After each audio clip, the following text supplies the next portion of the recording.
Hey everybody, it's Jason Blaha here, and I'm just sitting here in my robe drinking my morning coffee looking sexy as hell as usual.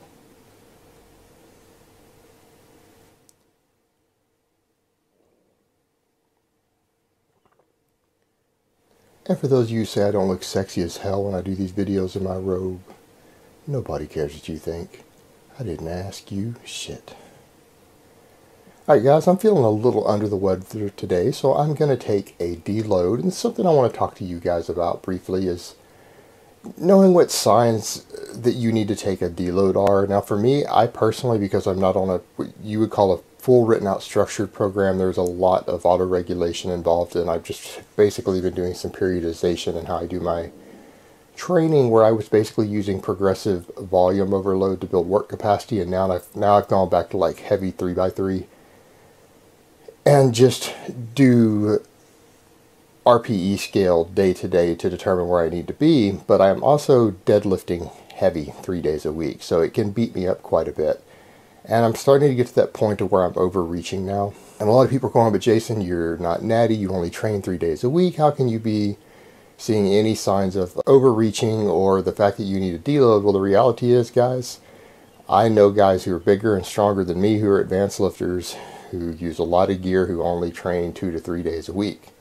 Some very big ass power lifters who are definitely bodybuilder size, and that's the reality of it. When you're training truly hard, you're moving heavy weight, and you're really doing high weekly workloads on things like squats and deadlifts, and there's only so much you can do to help your recovery unless you've built up the work capacity to deal with it.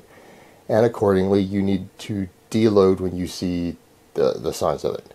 And in my case, I woke up this morning after hitting multiple PRs this week. Actually, those 2 videos I put up this week were PRs. And things like my squats, I have PR'd my squats something like 3 times in the last 2 weeks on my 3x3. And even when I had done 7.5 kilos lighter than what I'm currently working with, I almost passed out after it. But then the strength shot back up after that, and now I'm getting to that point where after so many PRs back to back on my big lifts, I'm starting to get signs of overreaching. I woke up this morning feeling a little nauseated. I do not have that pop and fullness. Now, I don't really have good pop to my muscles anyways, just genetically, because I'm still not ultra lean yet. But last night I looked really full and thick. This morning everything looks really flat compared to how it has looked for the last week. I'm getting some dull aching in like my elbows, it's the tricep insertions. These little things add up as a sign that, hey, maybe you need a deload. And the thing you have to remember is that if you have pushed yourself pretty hard in the days and weeks previously leading to any deload, whether it's a long or a short one, your deload stimulates additional muscle growth still. So I can come in today and drop my squats down to 140 kilos for a couple sets of 3 to 5 reps. I could drop my closed grip presses down to 100 kilos instead of 137.5. I was planning on trying to go to 140 for triples.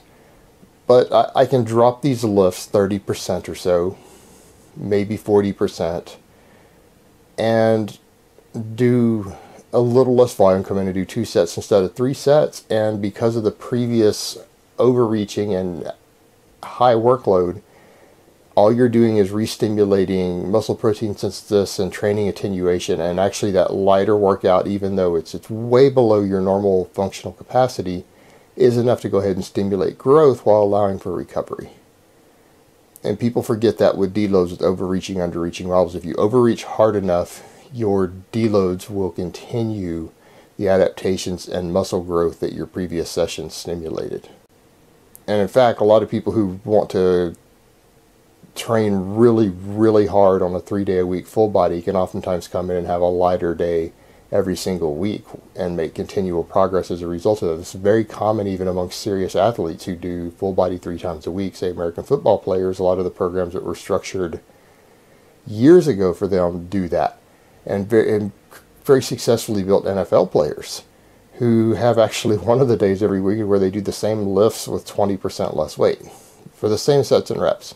So it doesn't hurt your gains in any way. And if you're physically capable of training and you're just feeling exhausted or whatever, to come in and do a deload session is beneficial. Now, if you're too sick to go train, obviously you don't train. But just if you're feeling run down like I do right now, and I know I'm not going to be able to lift anything, Come in and do a deload session. You will still stimulate adaptations if you trained sufficiently hard in the previous sessions. And for someone like me who is now deadlifting at a high frequency, I have to pay very, very close attention to these things. So remember, guys, if you're seeing the warning signs, don't be afraid to just take a random deload day in the middle of your training. Alright guys, so that's really all I have to say on that today. I hope it has been informative, and I will talk to you guys next time.